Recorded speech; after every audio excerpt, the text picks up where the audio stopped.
Hello everyone. जो मैं अभी बताने के लिए जा रहा हूँ ये कोई मतलब झूठ बात नहीं है।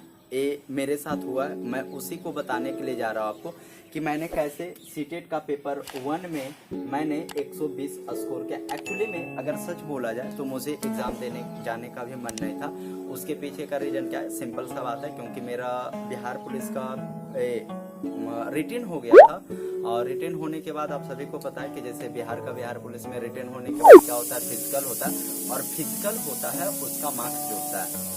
तो जब मतलब इसका टाइम नज़दीक, एक्चुअली में जिस समय मैं फॉर्म भरा था उस समय मैं पढ़ रहा था, यानी सीडीपी मैं ऑलमोस्ट कंप्लीट कर चुका था सीडीपी इसका, और फिर मैंने छोड़ दिया था। यानी एक मेरे भैया है जिनका नाम रुपेश कुमार है, वे मुझसे बोले थे भी कि मतलब सीटेट दे दो, ऐसा कोई बुराई नहीं है। तो एक्चुअली में मेरा पूरा का पूरा फोकस था बिहार पुलिस पे, तो मैं उसे में फिजिकल का प्रिपरेशन कर रहा था। लेकिन मेरे साथ कुछ ऐसा हुआ कि मेरा फिजिकल भी निकल गया, अच्छा गया, लेकिन किसी कारणवश आई डोंट नो क्या हुआ नहीं हुआ, लेकिन मेरा मेरिट नहीं आया। उसके बाद यानी 15 दिसंबर को मेरा ये था, 15 दिसंबर को मेरा फिजिकल था। तो मैंने फिर से भैया से मिला कि क्या करना चाहिए मुझे, क्योंकि 31 जनवरी को इसका एग्ज़ाम था, आप सभी को पता। यानी मेरे पास ऑलमोस्ट कितना 15 डेज बच रहे थे।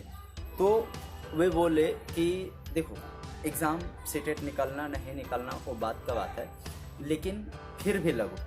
तो मेरे पास यही 15 डेज रहा जिसमें मैंने तैयारी किया। और मैं किस तरीके से तैयारी पेपर 1 का क्या था वो मैं बताता। मेरा पेपर 2 भी निकला था, लेकिन एक्चुअली में 15 डेज ज़्यादा तो होता नहीं, आप सभी को पता है किसी एग्ज़ाम के लिए।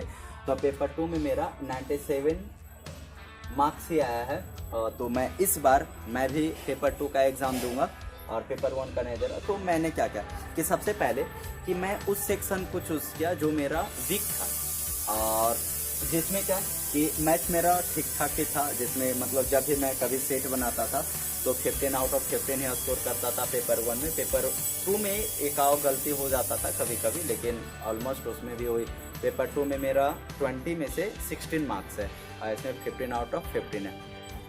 तो मैंने उसके लिए क्या किया, तो बेसिकली मैं ज़्यादा कुछ नहीं किया कि सीडीपी को वापस से रिवाइज किया। और देखिए सबसे इम्पोर्टेंट चीज़ होता है कि क्वेश्चन बैंक आप ऑनलाइन या तो ऑफलाइन कोई भी अच्छे से मतलब क्वेश्चन बैंक खरीद ले, जिसमें देखिए मिस्टेक हर एक क्वेश्चन बैंक में रहता है, तो मे भी हर एक बुक में रहता है, लेकिन कुछ ऐसा बुक सेलेक्ट करें जिसमें मिस्टेक ना के बराबर हो। मैं आर गुप्ता का बुक लिया था क्वेश्चन प्रैक्टिस करने के लिए, और उससे भी नहीं तो जो सीटेट का वेबसाइट है आप वहाँ से भी इस चीज़ को डाउनलोड करके कर सकते हैं। तो वहाँ से क्या होगा कि मतलब एक अच्छा मतलब ठीक ठाक चीज़ आपको मिल जाएगा। तो इस तरीके से मैंने फिर क्या किया कि क्वेश्चन को सेट मारना शुरू किया। और जैसे ईवीएस है तो ईवीएस मेरा कमज़ोर था, तो फिर मैंने उसको पढ़ा।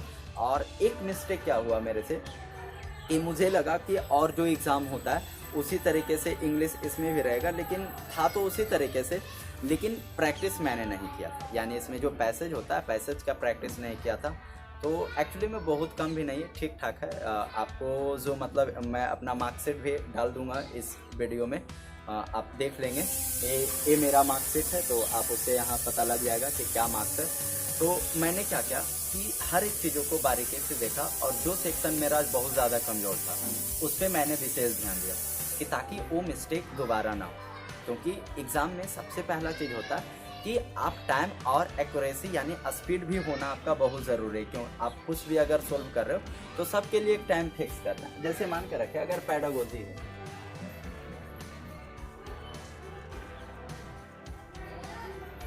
अगर सीडीपी ही है और फिर ईवीएस है, मैथ्स है, हिंदी है, और फिर आपका एक इंग्लिश है, और हम सभी को पता है कि सब एक जितना है सब 30 मार्क्स का है, 30 मार्क्स का है। और अगर हमारे पास टाइम को देखा जाए तो 120 मिनट था, अभी भी आपके पास 120 मिनट है। लेकिन यहाँ पे क्या करना है कि आपको इस टाइम को देखना नहीं, आपको कोशिश ये करना है, क्योंकि अब तो ऑनलाइन एग्जाम है, तो आपको एक कोशिश करना है कि या तो 120 मिनट है, या सॉरी 120 नहीं 150 मिनट है। तो आपके पास जो टाइम है इस टाइम से पहले ही कोशिश करना है कि सोल्व करने का, क्योंकि देखिए ऑनलाइन में क्या प्रॉब्लम होगा। मैं सबसे पहला जो वीडियो है कि ऑनलाइन एग्जाम कैसे दे, आप उसको देख सकते हैं, या तो मैं डिस्क्रिप्शन में उसका लिंक भी दे दूंगा। कि एक्चुअली में क्या होता है कि स्लाइड करने में जब पैसेज रहेगा तो बहुत ज़्यादा टाइम लग जाएगा। तो कोशिश करना कि CDP अगर कम से कम अगर 30 है तो अगर 20 यानी अगर इसको डिवाइड करें, इस अनुसार से डिवाइड करें तो कितना आ रहा है 150 क्वेश्चन 150 मिनट। लेकिन आपको क्या करना है कि अगर आपका मैथ वीक है तो फिर क्या होगा कि टाइम आपका ज़्यादा लगेगा। अब जब टाइम ज़्यादा लगेगा तो जाहिर सी बात है कि आपको यहाँ पे प्रॉब्लम होने वाला है। तो कोशिश करना है कि इधर से टाइम मैनेज करके यहाँ पे टाइम ऐड करना है, क्योंकि मैथ को कैलकुलेशन करने में।